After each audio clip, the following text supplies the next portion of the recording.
Sir வணக்கம். என் பேர் Nandakumar. TNEB apprentice trade union மாநில செயலாளராக இருக்கேன்.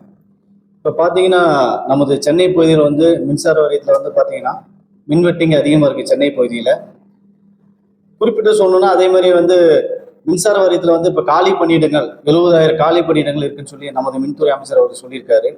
அதுக்கப்புறம் பார்த்தீங்கன்னா இப்போ கள ஊதியாளர் தேர்வு 2025ஆம் ஆண்டு நோட்டிஃபிகேஷன் விட்டு நவம்பர் மாதம் அந்த தேர்வானது நடைபெற்றது. அதில் பார்த்தீங்கன்னா 1850 நபர்களுக்கான தேர்வு நடைபெற்றது. அதில் பார்த்தீங்கன்னா இன்னைக்கு 14,000 பேர் அப்ளை பண்ணியிருந்தாங்க. அது அப்ளை பண்ணதில் நாங்கள் 9,600 நபர்கள் தேர்ச்சி பெற்றிருக்கோம்.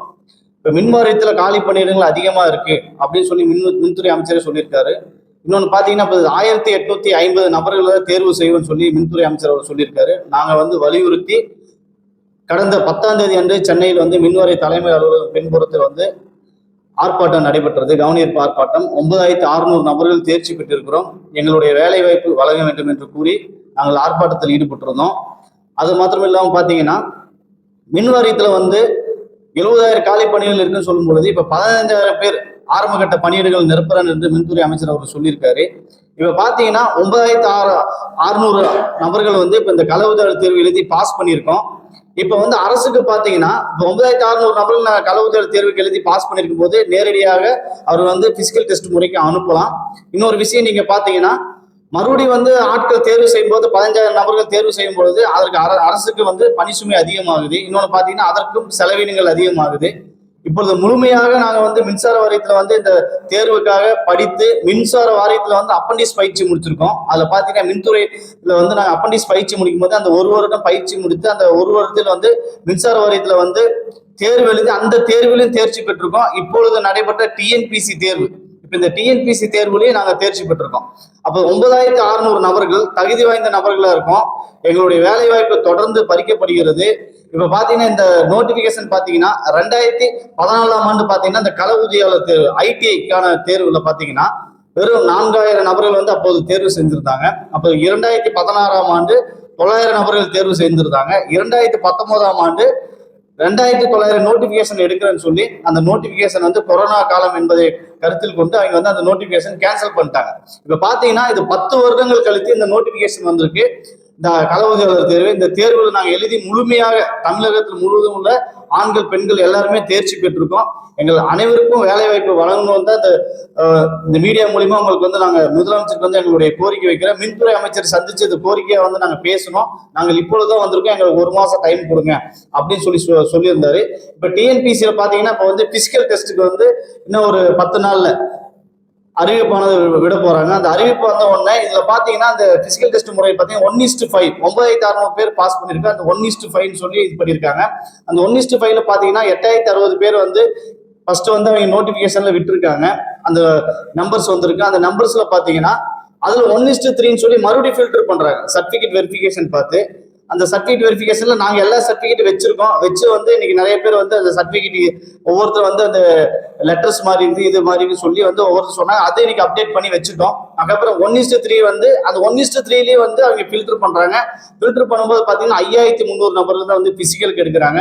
அந்த பிசிக்கல் எடுக்கிறதுல பாத்தீங்கன்னா அவங்களையும் ஃபில்டர் பண்ணி 1,794 நபர்கள் தான் இவங்க எடுக்கிறாங்க. அப்போ 9,600 நபர்கள் மின் வாரியத்துல டிஎன்பிசி தேர்வில் நேர்மையான முறையில் நாங்கள் தேர்வு எழுதி தேர்ச்சி பெற்றிருக்கிறோம்.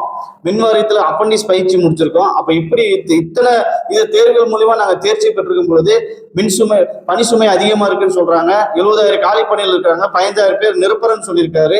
எந்த வகையில நிரப்புறாங்கன்னு தெரியல. இன்னொன்னு பாத்தீங்கன்னா அதே நோட்டிபிகேஷன் தான் மறுபடியும் இதே தேர்வு நாங்க தான் மறுபடியும் எழுத போறோம். அப்ப அப்படி இருக்கும்போது 9,600 நபர்களே நேரடியா அவங்க பிசிக்கல் கொடுத்து நேரடியா அவங்களை பணிக்கு எடுக்கலாங்கிறது எங்களோட இந்த தொலைக்காட்சியின் வாயிலாக முதல்வர் அவருக்கும் மின்துறை அமைச்சர் அவர்களுக்கும் எங்கள் பணிவான வேண்டுகோளை வைக்கிறோம். இது ஆலோசனை பண்ணி மின்துறை அமைச்சர்களும் மற்றும் முதலமைச்சர் அவர்களும் உயர் அதிகாரி அவர்களும் ஆலோசனை செய்து இது செய்ய வேண்டும். ஏனென்றால் ஒரு டிஎன்பிசி தேர்வு வைத்தால் அந்த டிஎன்பிசியினுடைய தேர்வுக்கு எத்தனை செலவினங்கள் ஆகிறது என்று இன்னைக்கு தெரியும். அந்த செலவினங்கள் இருக்கும்பொழுது இப்போ 9,600 நபர் தகுதியாக இருக்கும்போது தகுதி வாய்ந்தவர்களை முதலாக எடுத்து எங்கள் மின்வாரியத்தினுடைய பணி சுமையை குறைப்பதற்காகவும் எங்களை போன்ற இளைஞர்களுக்கு வேலை வாய்ப்பு வழங்கி உதவும்படி மாண்புமிகு மின்துறை அமைச்சர் அவர்களையும் மற்றும் மாண்புமிகு தமிழக முதல்வர் அவர்களையும் அன்புடன் கேட்டுக்கொள்கிறோம். இப்ப நீங்க அமைச்சரை பார்க்கணும்னு சொல்லுங்க. இப்போ நீங்க அமைச்சர் எப்போ சந்திக்க நேரம் சார் அமைச்சர் வந்து இது வரைக்கும் பாத்தீங்கன்னா நாங்க வந்து 3 டைம் பார்த்துருக்கோம்.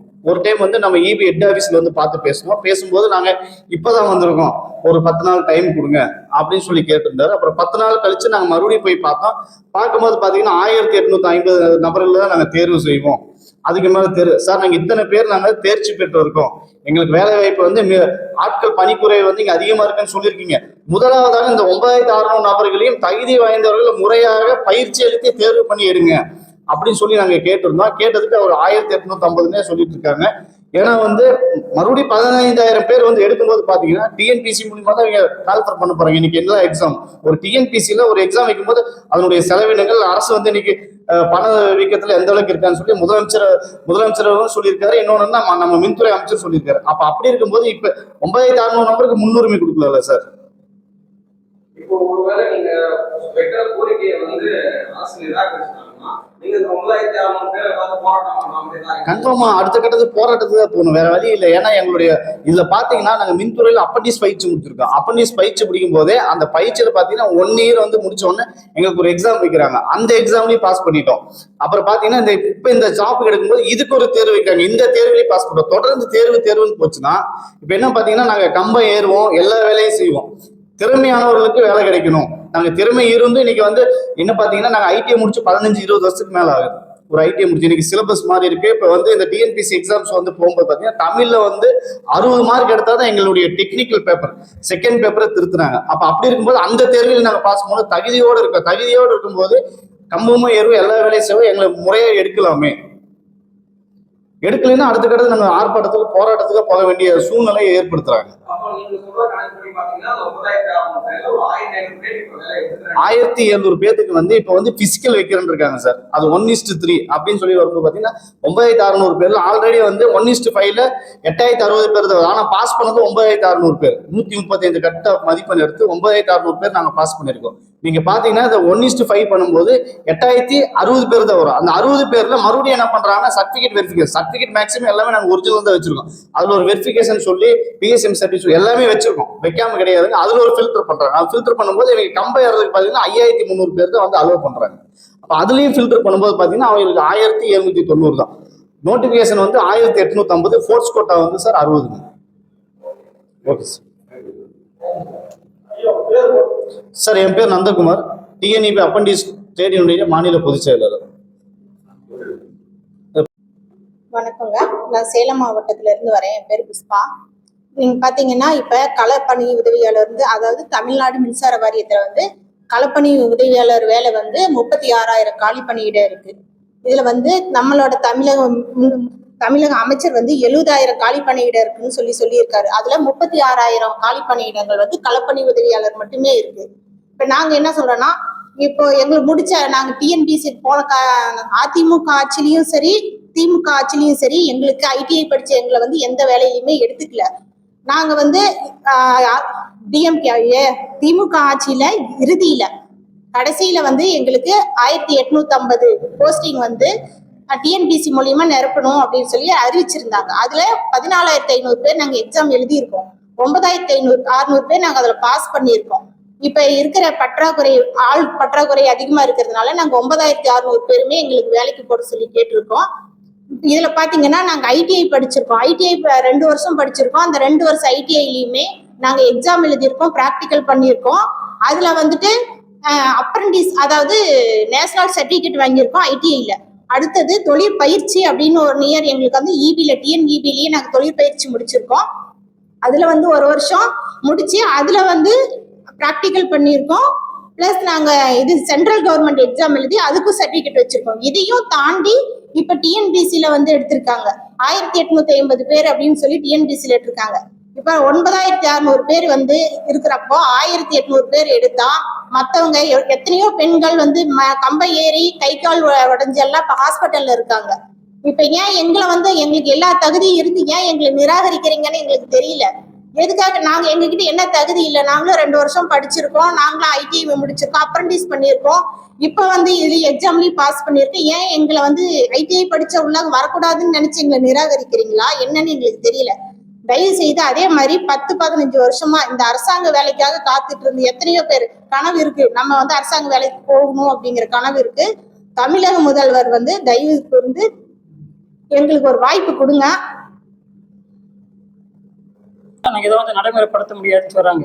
இன்னைக்கு வந்து அதே வந்து ஏடிமிக்கில் வந்து 5000 கவர்மெண்ட் வந்து தான் வந்து அலர்ட் பண்ணாங்க. ஆனால் அன்னைக்கு 9500 மட்டும் வந்து இன்க்ரீஸ் பண்ணும்போது இப்போ இருக்கக்கூடிய இந்த 9500 வந்து கஷ்டப்பட்டு இன்னைக்கு ஏஜ் பாரான சூழ்நிலையில் அவங்க கனவோடு இன்னைக்கு வாரியத்துக்குள்ள போகணும்னு ஒரு கனவோடு இருக்கிறான்.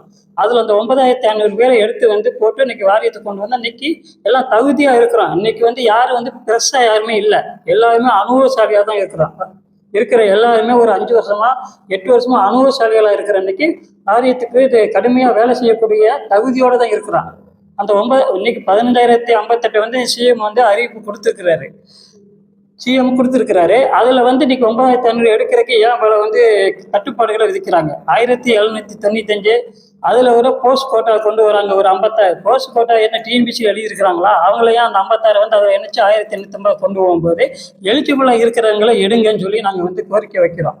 இன்னைக்கு முதல்வர் சொன்னாரு, இளைஞருடைய தரத்தை உயர்த்துவோம், இன்னைக்கு நீங்க வந்து எங்க தங்கையா இருக்கட்டும் தம்பிகளா இருக்கட்டும் அன்னொரு எங்களுக்கு ஒரு வாய்ப்பை கொடுங்கள் என்று முதல்வர் அவர்கள் தேர்தல் வாக்குறுதி சொன்னார்கள்.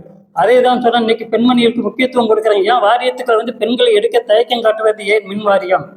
ஆந்திராவில் இன்னைக்கு வந்து பெண்கள் தோல் ஏறி பயிற்சி எடுக்கிறாங்க. இன்னைக்கு எல்லாமே வேலை செய்யும் போதே தமிழ்நாட்டில் மட்டும் ஏன் அந்த கள உதவியாளர்களுக்கோ லைன்மேனுக்கோ தகுதிப்பட்ட ஒரு பெண்களை வந்து இன்னைக்கு இவ்வளவு பேர் இருக்கிறாங்க. இதில் வந்து 9600 பாதி பெண்கள் இருக்கிறாங்க. அதில் வந்து இன்னைக்கு ஏன் எந்த அரசும் கவனம் செலுத்தலை? இன்னைக்கு நாங்கள் பல கட்ட போராட்டமாக எடுத்து கொண்டு வந்து இன்னைக்கு பெண்கள் இருக்கிறோம்னு இன்னைக்கு வந்து 10ஆம் தேதி வந்து இன்னைக்கு போராட்டத்தில் பண்றோம். ஒரு போராட்டத்தை நிற்கிற அமைச்சர் வர்றாங்க, வந்து எங்கள்கிட்ட வந்து கோரிக்கையை வந்து பேசவே இல்லை. அந்த இடத்துல ஏதோ நாங்கள் எடுப்போம் இந்த மாதிரி பார்த்தா வந்திருக்கிறோம் ஒரு அமைச்சர் சொல்வது நியாயமா? அவ்வளோ பேர் இன்னைக்கு ஒரு 1500 பேர் இன்னைக்கு போராட்டம் பண்றாங்க. பெண்கள் கதறாங்க, ஐயா நாங்கள் போராட்டம் பண்ண ஒரு வார்த்தை ஆறுதலாக சொல்லுது என்று சொல்லக்கூடிய பெண்கள் கதறும் போது கூட அந்த ஒரு மனம் துடிக்காத போது இவர்கள் எப்படி வாரியத்துக்கு ஆட்களை நிரப்புவார்கள் என்பது ஒரு கேள்விக்குறியாகவே இருக்கிறது. இது வந்து என்னுடைய 10 வருட கடினமான உழைப்பில் என்னுடைய தலைமையில் ஒரு 6-7 போராட்டங்கள் சென்னையில் பண்ணியிருக்கிறோம். அதுக்கே விடிவில்லை.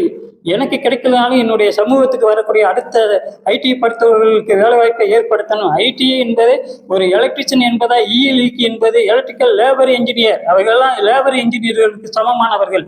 டிப்ளமோ படித்த டிப்ளமோ எலக்ட்ரிக்கல் இன்ஜினியர் எப்படியோ அவர்கள் 3 வருடத்தில் அவர் தகுதி இருக்கிறார்களோ அதே மாதிரி ஐடி வந்து தரக்குறைவாக நினைக்காம அவங்களும் ஒரு டெக்னிக்கல் பர்சன், எல்லா வேலையும் செய்யக்கூடிய திறமையானவங்க தான். அவங்கள வாரியத்துக்கு இங்கே தயவு செய்து முதல்வருக்கு நான் கோரிக்கை வைக்கிறேன். இப்படி இருக்கக்கூடிய தகுதியானவர்களை அவங்க தகுதிக்கு ஐடி படித்ததுக்கு என்ன தகுதி, டிப்ளமோ படித்தவர்கள் என்ன தகுதி, பிஇக்கு என்ற தகுதி இருக்கிறது, எல்லாம் வந்து ஒன்றாக முடியாது. அவங்க தகுதிக்கு எடுத்து இன்னைக்கு வாரியத்துக்கு கொண்டு வந்தால் இன்னைக்கு வாரியம் ஒரு நஷ்டத்திற்கு போயிருக்கிறது. இன்னைக்கு மின்வெட்டும் வராது. அதை ஐடி படித்து அந்த எலக்ட்ரிக்கல் வயர்மேன் படித்தவர்களை கொண்டு போய் நிரப்பியிருந்தால் இன்னைக்கு ஒரு மின்சார வாரியம் லாபகரமான நிலையை ஏற்படுத்தியிருக்கும் என்பது என்னுடைய கருத்து. இதை தயவு செய்து ஐயா அவர்கள் கவனித்துக் கொண்டு முதல்வர்கள் எங்களுடைய 9600 பேர்களை எடுத்து எங்களுடைய இருண்ட வாழ்க்கையில் ஒளிவிளக்கு ஏற்றி தரும்படி கேட்டுக்கொள்கிறேன். என் பேரு புஷ்பா, சேலம். என் பேரு மகேந்திரன், டிஎன்இபி மாநில தலைவர்.